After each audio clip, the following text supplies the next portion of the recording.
Carrey decided to venture into dramatic territory in Peter Weir's The Truman Show, an excellent satire on reality television and the way it seems to somehow hold its audience.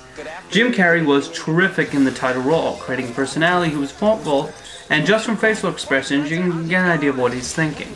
You really feel the distress Truman is experiencing when he starts to notice his world unravel before him, and he slowly realizes that his town is not as idyllic as he thought. Within this role, audiences now got to see another side of Jim Carrey, somebody who wasn't talking out of his buttocks, but actually had something meaningful to say, and he was able to let go of his image of the silly, rubbery-faced actor. For his efforts, he was even honored with a Golden Globe, but for some odd reason the Academy ignored him, which I still consider one of the most ridiculous snubs in Oscar history. He's gone. Okay? Yes! Wanna do it again? No! Find it. How do we stop him? Give me some lightning. That's the best you can do! Cut transmission! I like your pen. I was wondering that myself. Jim Carrey. The Truman Show. Watch what happens. The next year, he played his first portrayal of a real-life person in his uncanny performance as Andy Kaufman in Man on the Moon. Right from the start, Carrey perfectly embodies Kaufman, and like the real person, the film plays with audience expectations as it looks behind the controversial comedian. And though he is playing a comic, Jim Carrey still stretched himself and went deep into the darkest side of the man, giving a truly brilliant performance that again won him the Golden Globe. But for the second straight year, the Academy failed to nominate him. Why? I don't know, but still another blunder on that part.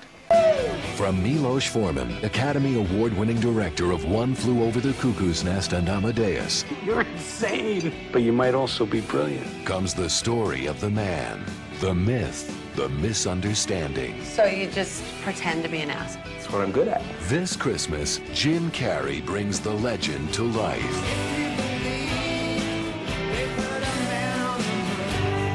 I would like to take this entire audience out for milk and cookies. Follow me! He made his first fantasy playing the Grinch in Ron Howard's live-action adaptation of Dr. Seuss's How the Grinch Stole Christmas. Despite being buried under layers and layers of makeup, Carrey still managed to deliver a very enjoyable performance without copying Boris Karloff's voice work in the classic television special. He again delivered zingers constantly, but it didn't feel out of character for the Grinch, and he brought the right warmness to the part when necessary. In a way, his rubber expressions were actually well suited for such an out-there character, and Rick Baker's makeup accommodated him well. Jim Carrey is definitely the highlight of this film, and why it succeeds in my opinion. I'm going to throw up, and then I'm going to die!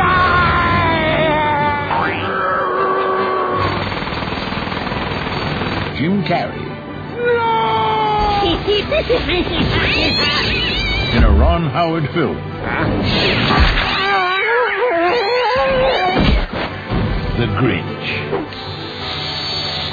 Uh-oh. Somebody's fabulous! The Grinch was his most successful picture, as was Bruce Almighty, in which Carrey plays a man who is given God's power, and he really appears to be having a lot of fun with his performance. He helps give humanity to Bruce, and seeing him take advantage of his new abilities are who to watch, and even when the film turns somewhat sappy in the end, it doesn't ruin all the funny humor presented beforehand. Like his role in Liar Liar, Jim Carrey was saddled with a screenplay that utilized his best comedic abilities and in turn gave a very funny performance. I'm Evan Baxter, and here's what's making news. That heaven has a wicked sense of humor. That looks like my new co-anchor may need a glass of water. Jim Carrey. Hi-ho, Silver! Away! You had my powers for a little over a week. How many people have you helped? But I guess you can't now. You ain't dead and all. I'm dead? Nah, I'm just messing with you. Bruce Almighty. It also got a sequel about him called Evan Almighty. What is all of these Jim Carrey sequels anyway? It almost seems like they were made up on the spot. In fact, I can do that now. How about Liar Liar 2?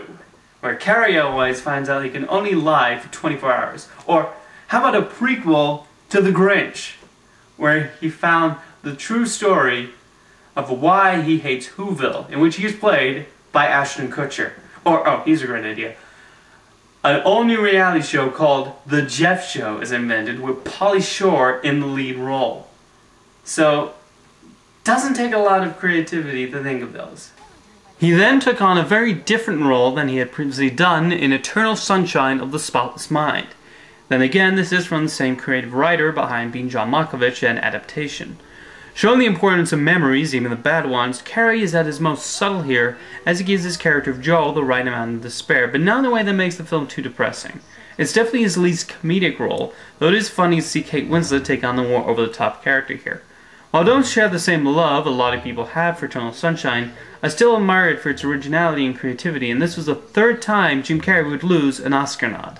Why do somewhat deeper? Can you hear me? I don't want this anymore. I want to call it off. He's up in that. Seem to have lost him for a moment. Oh, dear.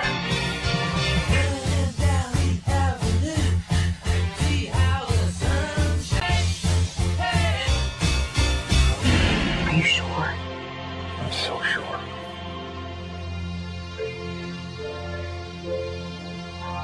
Eternal Sunshine of the Spotless Mind. I want my mommy. This is sort of worked. In recent years, Carrey would continue to venture into dark territory as displayed in the horror film Number 23. And he also did more family fare like Lemony Snicket's A Series of Unfortunate Events, which I didn't care for, but that's more due to its scripting problems than Carrey's fun performance.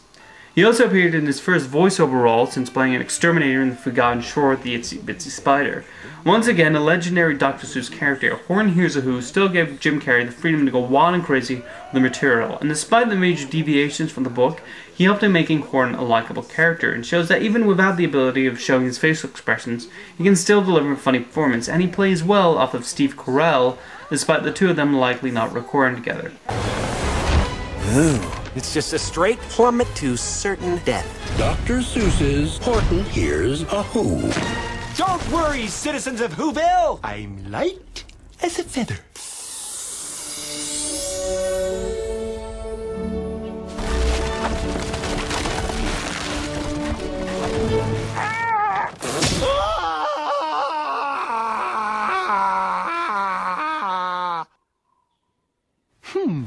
He also returned to the high-concept comedy with Yes Man, a light romantic comedy, where he's forced to only say yes, which has not only a humorous character role, but he has some nice chemistry with Zooey Deschanel to boot.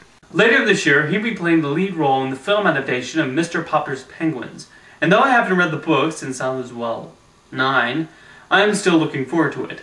In conclusion, Carrey may have started off your typical stand-up comedian, but he has grown into a very versatile actor who is very enjoyable in almost any role given to him, and giving multiple performances that should be nominated for Academy Awards, even if he keeps getting ignored by them all the time. He's not just a very likable comedian, but a great actor as well. And that's how you select roles, Adam Sandler. See you next time.